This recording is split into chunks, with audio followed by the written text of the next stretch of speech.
Okay, hello students and welcome to our second lesson of the unit. Today we're looking at factors affecting equilibrium, and we really want to look at the effect of temperature, concentration and pressure on equilibrium.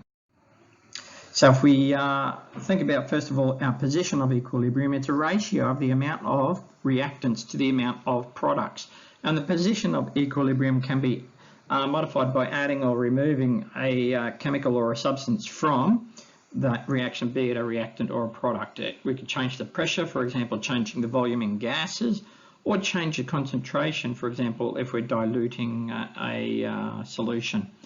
And changing the temperature will also affect the position of equilibrium. So we're talking about now Henry Le Chatelier and his principle. So his principle is states that when a stress is applied to a system, so remember that's a closed system, in which a state of equilibrium, the system reacts in a way to reduce the stress. So at equilibrium, the concentrations of products and reactants remain the same unless the stress is applied to that system. So if we have a look at our little diagram here, we add extra A, what's going to happen? It's going to use extra substance B to create substance AB. So we've got a shift in the equilibrium position when the system reacts to the stress of adding extra reactant there, and that does that by using up more of the reactant here to create more products. So we've got a couple of different ones here. We've got the Haber process and cobalt chloride. When it's cooled down and when it's warmer, you can see that will change colour. So Chatelier's principle just can be summarised in this way. If we add a chemical, the system's going to shift away from the chemical. If we remove a chemical, the system will shift towards the chemical. If we increase the pressure of the system will shift away from the source of energy. If you decrease the temperature, it's going to shift towards the source of energy. If you increase the pressure, it's going to act against the pressure. So it's going to the system will shift towards the side with the smallest number of gas particles. If you decrease the pressure, it's going to shift towards the side with the most gas particles. So if we have a look at what's happening here, we've got ammonia being produced with hydrogen and nitrogen. So we've got an equilibrium position with 11 gas molecules. Now, if we increase, that's going to disturb the equilibrium, and so we've got a new equilibrium position of just 9 gas molecules. So what's happening, we've got an increase in pressure, meaning the system's going to act to decrease the pressure. So we're going to the side with less gas molecules. So you can see we've only got 2 gas molecules compared to the 4 gas molecules over here.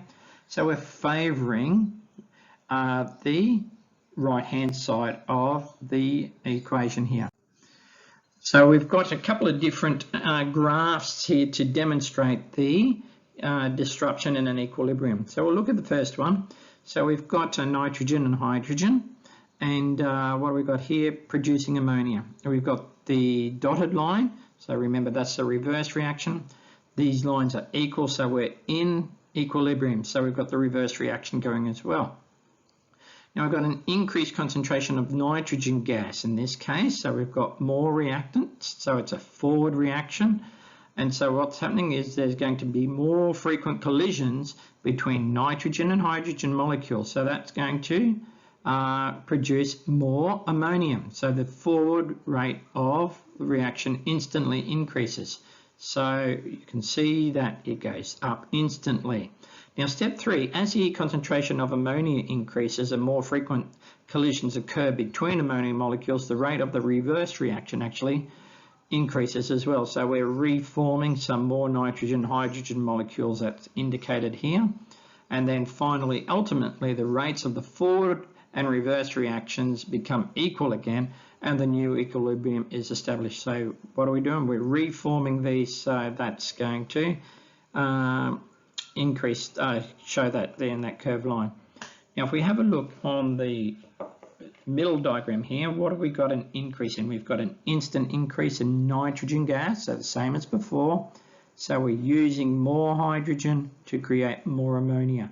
So the system is we've increased the reactant to produce more products. What have we got here? In this one, we've represented this diagram by adding in ammonia. So we've got an instant increase in products. So what's going to happen? Ammonia, we've got a favouring now of the reactant. So we've got an increase in the reactant. So you can see the disruption in the equilibrium, and the system is going to act to minimise that stress or that disruption.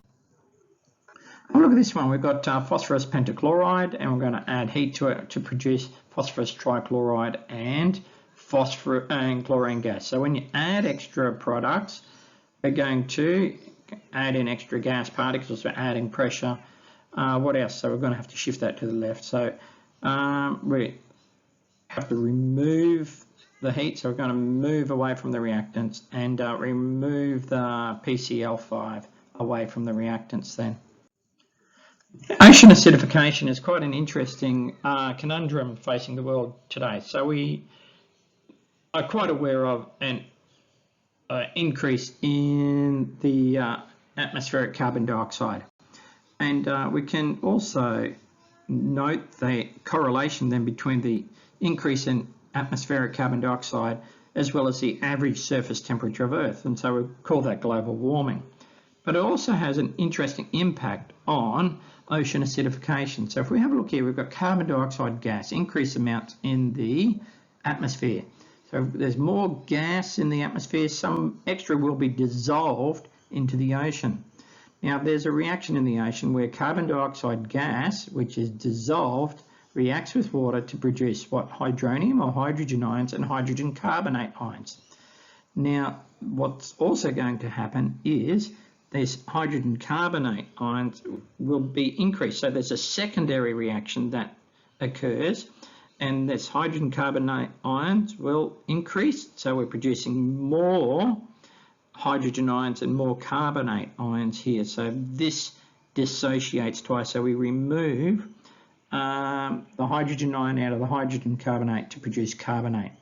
Now ultimately we've got extra carbonate ions, and that's going to favour the reaction of dissolving this calcium carbonate. So we've got these hydrogen ions which are going to make the ocean more acid and therefore lower the pH.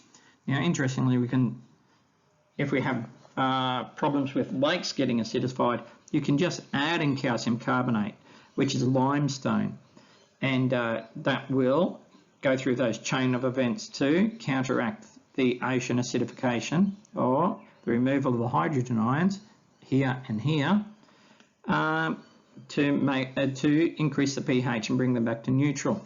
But the problem is that limestone, and what else? Limestone comes from coral reefs.